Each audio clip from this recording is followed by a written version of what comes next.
He is known for his essay that won the competition of the Academy of Dijon. He is recognized for his belief that social progress led to moral degradation. His name is Jean-Jacques Rousseau. In the tranquil city of Geneva, in the 18th century, a man with a profound intellect and passion for knowledge emerged from the depths of introspection. Jean-Jacques Rousseau, a philosopher, writer, and composer, captivated the minds of intellectuals and left an indelible mark on the fabric of European enlightenment. Rousseau's ideas reverberated throughout Europe, shaping the currents of social and political thought. His treatises, such as the Discourse on Inequality in the Social Contract, became cornerstones of modern political philosophy, daringly challenging existing power structures and advocating for the empowerment of the individual within society. Rousseau's words echoed through the centuries, inspiring revolutions, including the French Revolution, and laying the groundwork for the development of modern political, economic, and educational thought. But Rousseau's influence extended beyond the realms of politics and philosophy. He delved into the realm of literature, crafting sentimental novels that ushered in a new era of fiction. His work, Julie, or The New Heloise, played a pivotal role in the emergence of pre-romanticism and romanticism, exploring the depths of human emotions and revealing the power of passionate love. Yet, Rousseau's quest for knowledge didn't stop there. He penned Emile, or On Education, an educational treatise that challenged traditional notions of education by emphasizing the importance of fostering a harmonious relationship between the individual and society. This groundbreaking work continues to shape educational philosophy to this day. However, it was in his autobiographical writings that the true essence of Rousseau's genius emerged. Through his posthumously published Confessions, which pioneered the modern autobiography, and the unfinished reveries of the solitary walker, Rousseau delved into the depths of his own soul, epitomizing the age of sensibility. With an intense focus on subjectivity and introspection, his works foreshadowed the rise of modern writing, igniting a new era of self-expression and self-discovery. Jean-Jacques Rousseau, the enigmatic protagonist of this story, forever altered the landscape of human thought and creativity. His ideas transcended national boundaries, leaving an indelible imprint on the world. Rousseau's intellectual legacy continues to resonate, encouraging generations of thinkers to question the status quo and to seek truth, justice, and individual freedom in the pursuit of a better society. Jean-Jacques Rousseau, a renowned philosopher of the 18th century, embarked on a philosophical journey that would challenge societal norms and question the impact of progress on morality. It all began when Rousseau encountered a thought-provoking essay question from the Academy of Dijon: has the rebirth of the arts and sciences contributed to the purification of morals? Little did he know, this question would alter his perception of the world and transform his very being. Upon reading the essay prompt, Rousseau experienced a profound awakening. He felt as though he had entered an entirely new universe, becoming a different man in the process. This prompt served as a catalyst for one of the central themes of Rousseau's philosophy, the belief that societal progress had not led to the purification of morals but, rather, their degradation. Rousseau's conclusions were deeply influenced by a myriad of thinkers who came before him. The works of Montesquieu, François Fenelon, Michel de Montaigne, Seneca the Younger, Plato, and Plutarch all played a role in shaping Rousseau's perspective. He scrutinized the impact of progress on society, delving into the effects of social and cultural advancements. Drawing inspiration from contract theory in the philosophies of Thomas Hobbes, Rousseau diverged from prevailing thought. While Hobbes and others believed that humans, without a central authority, would succumb to a state of constant competition and conflict, Rousseau offered a different perspective. He argued that the state of nature, free from corrupting influences, actually fostered uncorrupted morals. Rousseau's philosophy encourages us to reflect on the consequences of progress and question whether societal advancements have truly led to moral purification. His ideas compel us to look beyond the external trappings of progress and examine the impact on our moral compass. By embracing Rousseau's wisdom, we may navigate the complexities of daily life with a renewed understanding of the importance of ethics and our individual responsibility to uphold them. Rousseau, a renowned philosopher, invites us to explore the depths of human nature and its implications for our daily lives. In his exploration, he contemplates a hypothetical state of nature where humans lived separate from one another, devoid of moral relations or obligations. In this scenario, individual differences held little significance, as interactions were rare, and envy or distrust were unheard of. Property and conflict were non-existent, revealing a harmonious existence free from the burdens of society. Rousseau identifies two core traits that humans share with other animals: the instinctual drive for self-preservation, known as amour de soi, and empathy, or pity, towards others of our species. These traits precede reason and the development of sociability. However, only those who are morally deprived fall victim to a sole fixation on their relative status, leading to amour propre, or vanity. Rousseau emphasizes that humans are not inherently superior to other species, but possess the remarkable ability to shape their nature through free choice, transcending their natural instincts. The philosopher highlights another distinct characteristic of humanity: perfectibility. This attribute grants humans the capacity to make choices that improve their condition, enabling lasting individual and collective transformation. With the power of freedom intertwined with the ability to improve, humanity experiences a historic evolution. Nevertheless, Rousseau cautions that this evolution is not guaranteed to be positive, urging us to wield our free will responsibly and mindfully.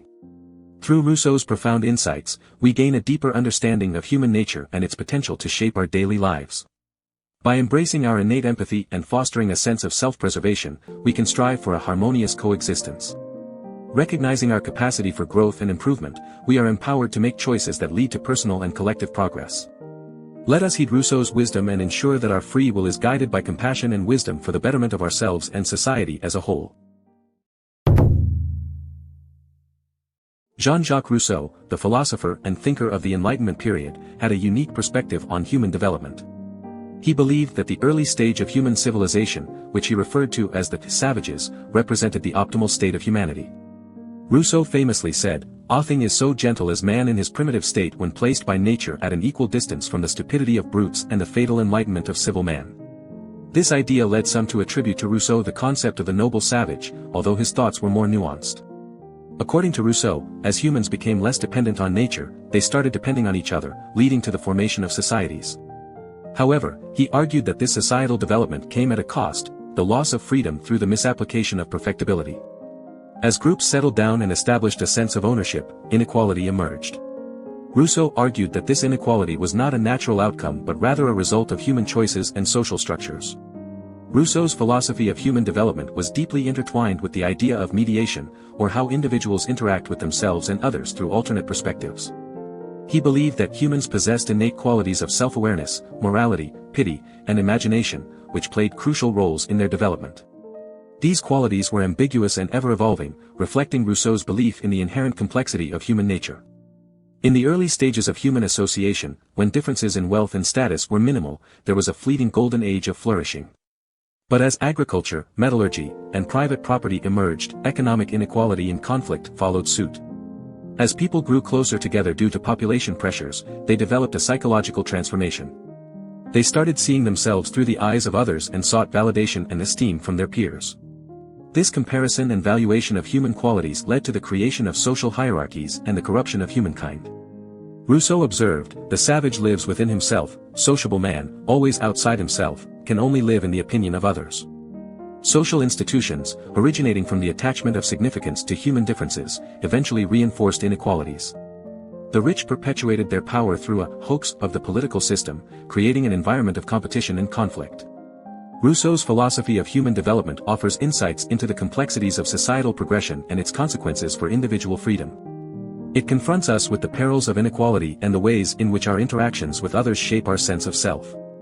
Rousseau's ideas invite us to reflect on the role of society, ownership, and the pursuit of status in our daily lives and challenge us to seek a balance that respects individual freedom while fostering a sense of collective well-being. Jean-Jacques Rousseau, one of the most influential political philosophers of the Western tradition, believed that the existing forms of government, monarchy, aristocracy, and democracy, were all tainted by inequality and would inevitably lead to further injustice. He recognized the need for a new political system that could address the problems caused by societal choices and improve the condition of humanity. In his renowned work, The Social Contract, published in 1762, Rousseau outlined the basis for a legitimate political order within the framework of classical republicanism. He argued that human beings left the state of nature, a primitive condition without law or morality, to benefit from cooperation and established societies.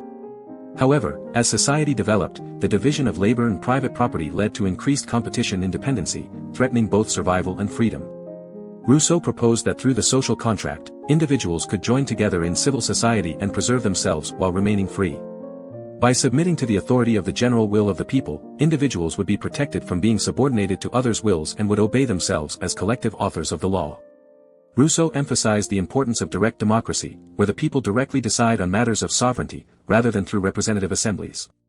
The philosopher also made a distinction between the government, composed of magistrates responsible for implementing the general will, and the sovereign, which is the rule of law.